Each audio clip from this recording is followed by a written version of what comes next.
Yo, c'est Naguiné. Alors aujourd'hui, on se retrouve dans un petit cadre particulier, voilà, au plein cœur de la nature. Je voulais changer un peu d'ambiance. Je trouvais que c'était intéressant de faire des vidéos comme ça dans la nature. C'est encore plus chill, encore plus posé. Et voilà, en plus j'ai du mal à maîtriser mon décor en ce moment. Donc je me suis dit, voilà, il y a une petite forêt derrière chez moi. J'habite en ville, mais il y a ce petit coin là que vous voyez qui est vachement sympa. Il n'y a personne, donc je peux filmer tranquillement sans me faire déranger. Et voilà, en plus ça correspondait bien au thème que je veux aborder aujourd'hui. Comme je l'ai dit dans la dernière vidéo, j'ai envie de diversifier ma chaîne et parler de sujets un peu plus qui m'importent. Et aujourd'hui, je vais vous parler d'écologie. Et donc, j'ai préparé une liste de 16 ou 17 points, de ces gestes du quotidien qui peuvent améliorer la situation actuelle par rapport à l'environnement et qui, en plus, ne va pas changer votre confort actuel. C'est le but de cette vidéo, c'est de montrer qu'on peut agir en faveur de l'environnement et de l'écologie tout en gardant ce mode de vie confortable, puisque la plupart des gens, quand on parle d'écologie, on pense qu'on va revenir au Moyen-Âge, je sais pas quoi, si on change notre manière de vivre. Et en fait, c'est faux, il y a plein de petits gestes du quotidien qui sont extrêmement simples à réaliser et qui peuvent vraiment changer la donne si on s'y met tous. Donc voilà, je voulais présenter ces petits gestes du quotidien que moi je fais et que plus en plus de gens font et que je trouve qu'ils peuvent vraiment changer la donne. Donc voilà, c'est parti. Je vous préviens, je vais sûrement regarder un peu mes notes pendant la vidéo, puisqu'en fait j'ai fait 16 points et je les ai pas tous retenus. Donc je vais regarder de temps en temps en bas, mais ça va durer 5 secondes et je le couperai pas au montage, je pense, parce que ça n'a pas d'intérêt. Donc voilà, c'est parti. Justement, je sors mon téléphone pour regarder mes petites notes. Le premier point, c'est un truc qui est évident, que tout le monde sait, mais qu'on ne fait pas forcément tous, c'est éteindre les lumières quand on sort d'une pièce. Voilà, c'est un truc bête et basique, mais on n'y pense pas forcément, et même moi des fois j'oublie. Voilà, on est dans nos têtes, dans nos pensées, on oublie, mais c'est vraiment important d'éteindre les lumières. Voilà, c'est la consommation d'électricité peut vraiment drastiquement baisser si on l'éteint à chaque fois qu'on sort d'une pièce, donc ça fait toujours du bien de le rappeler, je pense. Le deuxième, on reste dans l'électricité, les appareils, mais par exemple votre ordinateur, si vous avez un ordinateur fixe, éteignez-le une fois que vous avez fini, vous pouvez même le débrancher, ça ne vous coûte rien, voilà, tous ces trucs-là. Même je sais qu'il y a des gens qui éteignent leur box après utilisation, enfin pendant la nuit, etc. Bon, vous vous adaptez. Voilà, le but c'est pas de vous obliger à faire des choses, c'est juste de donner des petits trucs, des petites clés, vous adaptez comme vous le voulez. Et vous le faites d'ailleurs si vous le voulez ou pas. Mais donc voilà, éteignez l'appareil électrique quand vous avez fini, si vous pouvez, si les prix sont accessibles ou si c'est pas c'est pas embêtant pour vous de l'éteindre et de le rebrancher à chaque fois. Voilà. D'ailleurs, j'ai oublié un truc justement dans la même veine d'éteindre ces appareils électroniques, on peut aussi débrancher certains appareils, par exemple le téléphone. Je sais que beaucoup de gens le mettent à charger quand ils vont dormir, et en fait je pense que c'est pas ouf niveau consommation d'électricité, parce que un téléphone ça met genre 1h30, 2h à charger, et une nuit ça dure 8-9 heures. Donc vous vous doutez bien que ça veut dire qu'il y a 6 heures où le téléphone charge dans le vide, et ça fait quand même quelque chose. À première vue c'est pas beaucoup, mais quand on fait ça tous les jours, toute l'année, je pense que ça représente un petit coût au niveau électrique, que ce soit financier comme pour l'environnement. Et en fait, du coup, moi ce que je fais, c'est que soit je mets mon téléphone à charger avant la nuit, avant d'aller me coucher, soit je le mets à charger le matin si jamais je sors pas le matin.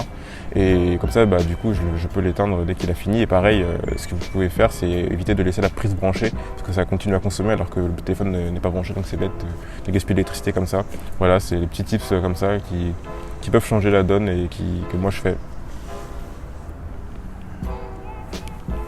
Le troisième point, c'est supprimer ses mails régulièrement. Vous ne le savez peut-être pas, mais les mails sont stockés dans des data centers. Et c'est des espèces de gros serveurs, gros trucs énormes qui consomment à max, et tous vos mails sont là-dedans. Alors que la plupart de nos mails, on les a lus une fois, on n'a plus besoin. Donc le truc, c'est de supprimer ces mails une fois qu'on les a lus, une fois qu'on n'en a plus besoin, et de régulièrement aller checker sa mail list, sa boîte mail, et de supprimer les mails. Voilà, moi je l'ai fait hier, et j'avais pas fait ça depuis 1 an, donc ça m'a pris 20 minutes quand même. Donc je vous conseille de faire ça toutes les semaines, ou tous les mois, un truc du genre. Et aussi dans la même veine, évitez de vous abonner à nos newsletters et essayez de vous désabonner au maximum des newsletters que vous recevez. Parce que je me suis rendu compte qu'il y avait plein de newsletters que je m'en foutais en fait, et je sais pas pourquoi j'étais abonné dessus, parce que dès qu'on crée un compte, il y a une newsletter qui suit. Donc désabonnez-vous des newsletters, ça fera beaucoup moins de mails que vous recevrez.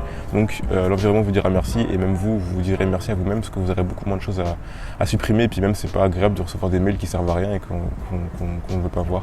Donc voilà, désabonnez-vous des newsletters et supprimez vos mails régulièrement, ça peut vraiment avoir un impact. Le quatrième point, c'est par rapport à l'eau. Donc éteignez l'eau quand vous vous savonnez, que ce soit quand vous vous douchez ou quand vous vous lavez les mains. Ça peut représenter pas grand chose, mais pareil, sur le long terme, et si on s'y met tous, ça peut représenter quand même des sacrées économies d'eau, je pense.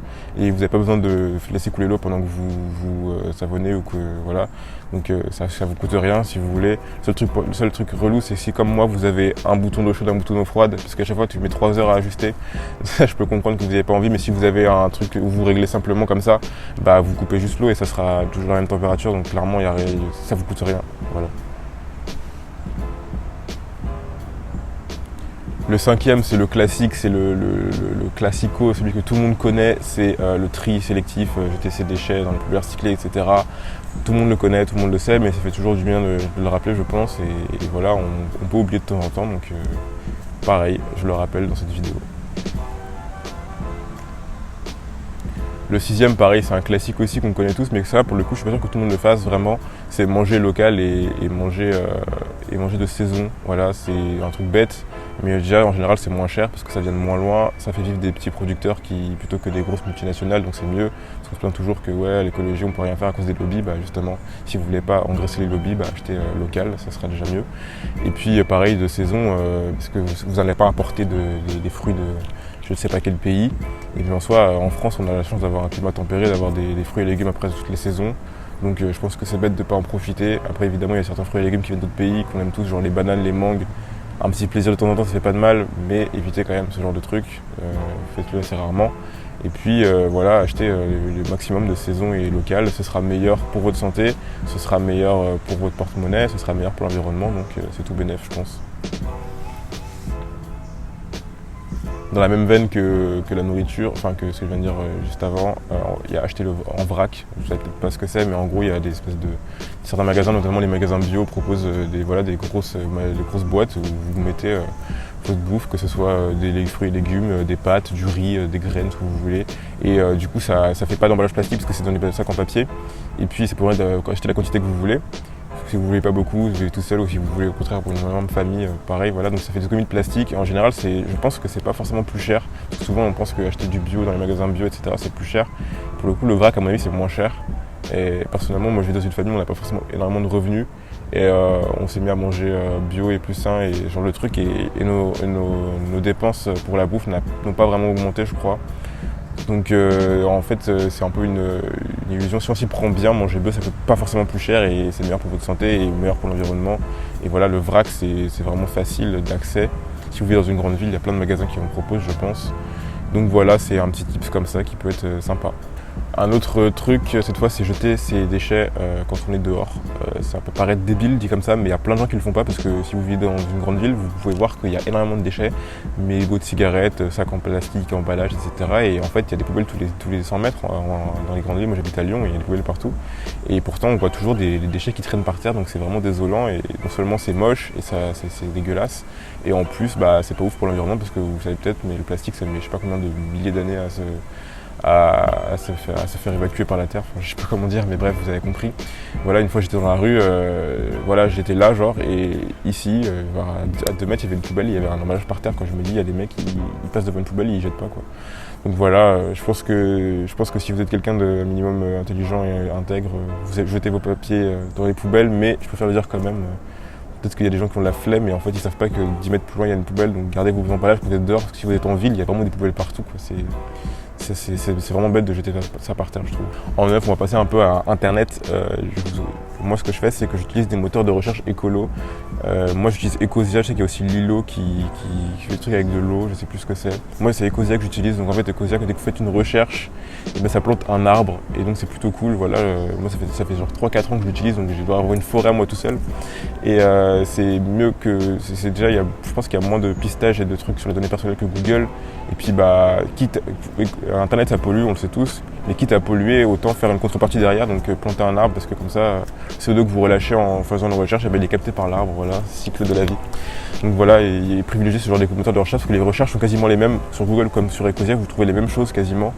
Voilà, les algorithmes sont faits plus ou moins pareil, je crois qu'ils reprennent les trucs de Google, et en plus vous pouvez installer juste l'extension sur Google Chrome, donc vous avez juste à garder Google normalement, vous téléchargez juste l'extension, et puis sur téléphone vous avez une application Ecosia, la même que pour Google, etc. C'est juste une autre application, et ça marche très bien, et moi je fais mes recherches depuis 3-4 ans sur ça, et par exemple pour mes vidéos, je fais des recherches sur ça, et j'ai toujours trouvé les résultats que je voulais, donc il n'y a aucune différence avec Google, si ce n'est que ça plante des arbres et que c'est plus écolo, donc voilà, Ecosia c'est le petit tips internet. Toujours dans internet, moi je vous conseille de baisser la qualité des vidéos YouTube. En fait, les vidéos YouTube, plus vous êtes en HD, plus ça pollue et ça utilise de l'électricité. Et pareil, des data centers, comme j'ai parlé tout à l'heure, etc. Et donc, en soi, par exemple, pour regarder cette vidéo, vous voyez juste ma tête. Bon, certes, il y a un beau paysage derrière, mais je pense que la 480p, c'est déjà largement suffisant. Voilà. Je sais que je suis très beau, mais vous n'êtes pas obligé de voir mon visage en HD. Voilà, non mais plus sérieusement, ça sert à rien forcément de mettre de la 4K pour toutes les vidéos. La seule vidéo où je pense que la HD peut être cool, c'est genre les vidéos vlog où les gens montrent des paysages magnifiques, ou alors les courts-métrages. Mais à part ça, la plupart des vidéos YouTube, quand vous regardez du gaming, ou quand vous regardez des gens comme moi qui blablatent, 480p ou 720p si vous êtes vraiment tatillon, ça suffit largement. Donc moi d'ailleurs cette vidéo sera uploadée seulement en 720p maximum. Je mets quand même 720p parce que c'est de la HD et je tiens à laisser le libre arbitre des gens et pas vous obliger à mettre de la 480p. Et je mets plus de 1080p parce que c'est beaucoup trop. Donc voilà, je vous conseille de faire comme vous voulez, mais voilà, sachez que ça peut être, c'est très simple et ça vous gâchera pas votre plaisir de baisser un peu la qualité de vos vidéos YouTube.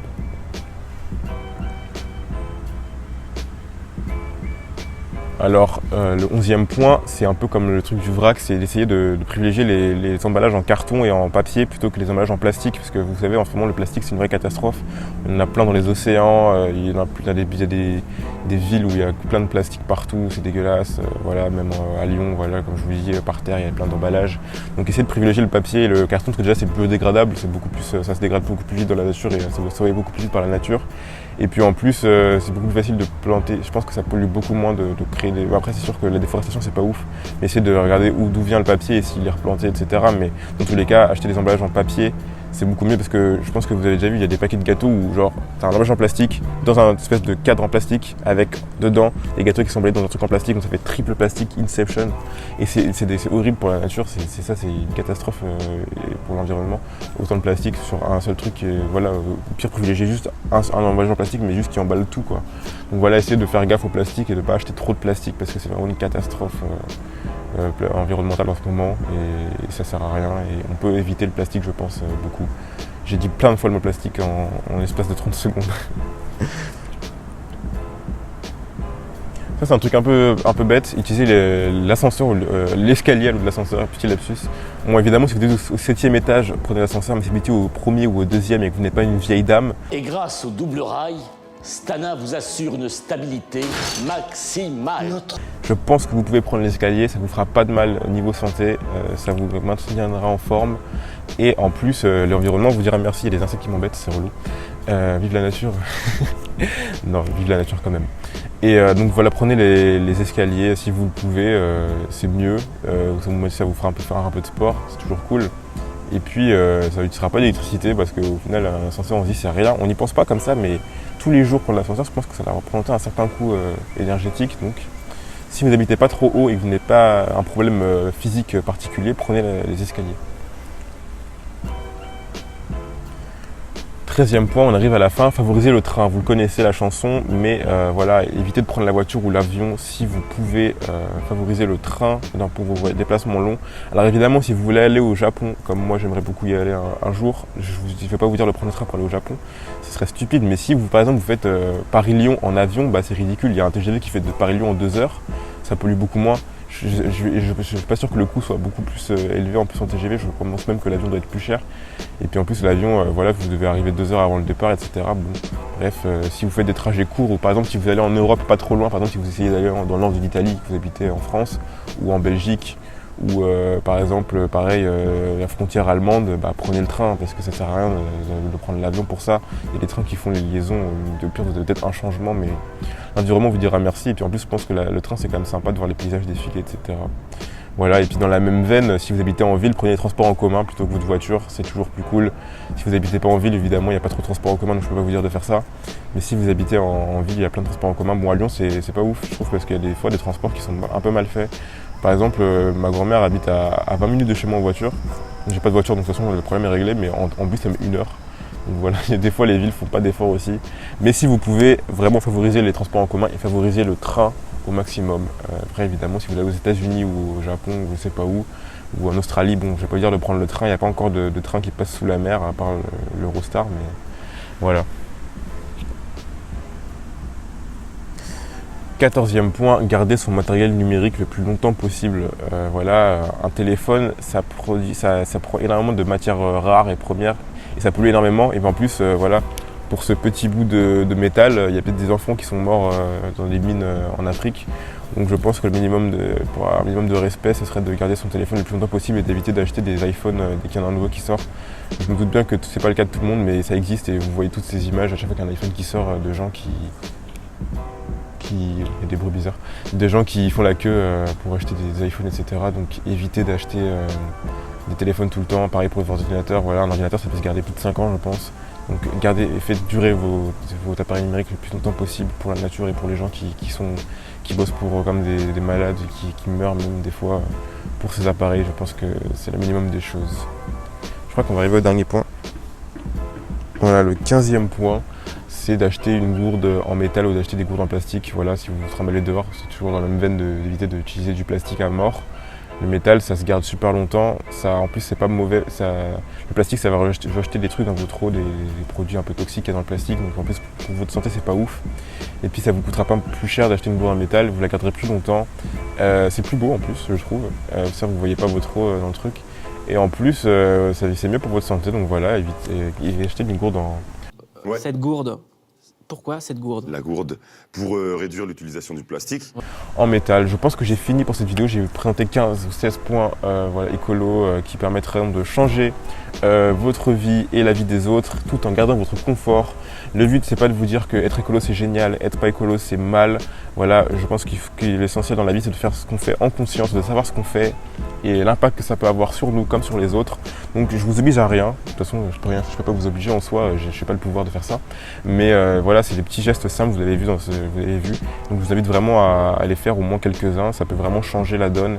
Et je pense qu'on vit dans un monde où actuellement la question de l'écologie est extrêmement importante et vous le voyez tous les jours aux infos, dans les journaux, même dans la vie de tous les jours, avec la canicule, etc.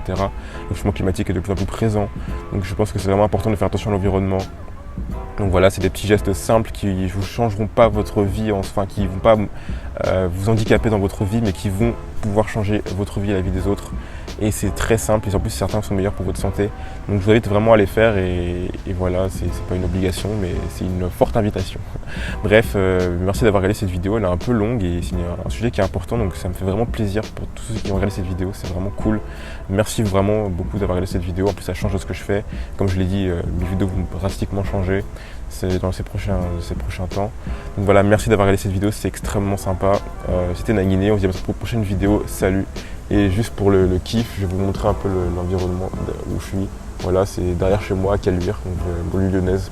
Voilà, des endroits comme ça, même en ville où on est au cœur de la nature et ça fait extrêmement plaisir, c'est vraiment sympa. Donc voilà, c'est fini pour cette vidéo, salut.